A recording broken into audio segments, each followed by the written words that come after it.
Hello everyone, আজকে আমরা শিখব রাইট ফর্ম অফ ভার্বসের দুটো নতুন নিয়ম।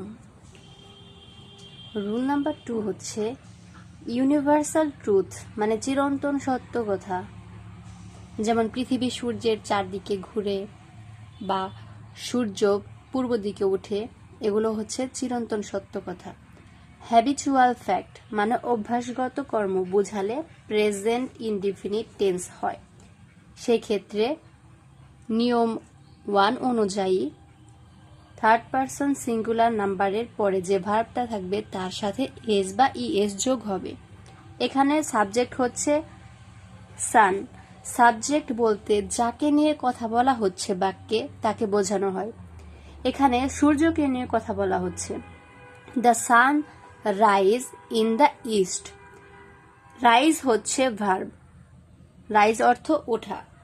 The sun rise in the east মানে সূর্য পূর্ব দিকে ওঠে, কিন্তু এখানে ভার্বের সঠিক ফর্মটা দেয়া নেই। তাহলে সঠিক ফর্মটা কি হবে? The sun rises in the east.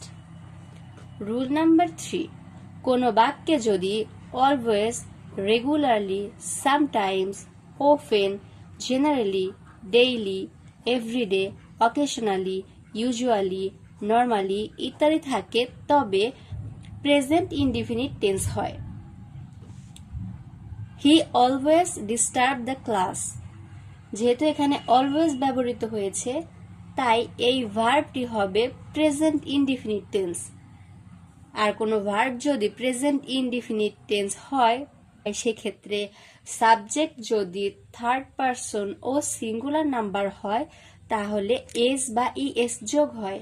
এখানে অলওয়েজ আছে, তারপর সাবজেক্টের সাবজেক্ট হচ্ছে থার্ড পারসন এবং সিঙ্গুলার নাম্বার, এ কারণে ডিস্টার্ব মানে ভার্বের সাথে একটা এস যোগ হবে, ডিস্টার্বস হবে।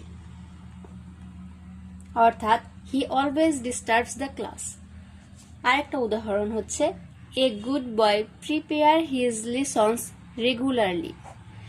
সূত্র অনুযায়ী যেহেতু এখানে রেগুলারলি ব্যবহৃত হয়েছে তাই এই ভার্বটা প্রেজেন্ট ইনডিফিনিট টেন্সে আছে। এক্ষেত্রে সাবজেক্ট কি? সাবজেক্ট হচ্ছে এ গুড বয়, যাকে নিয়ে কথা বলা হচ্ছে। গুড বয়কে নিয়ে কথা বলা হচ্ছে, কাজেই গুড বয় হচ্ছে সাবজেক্ট।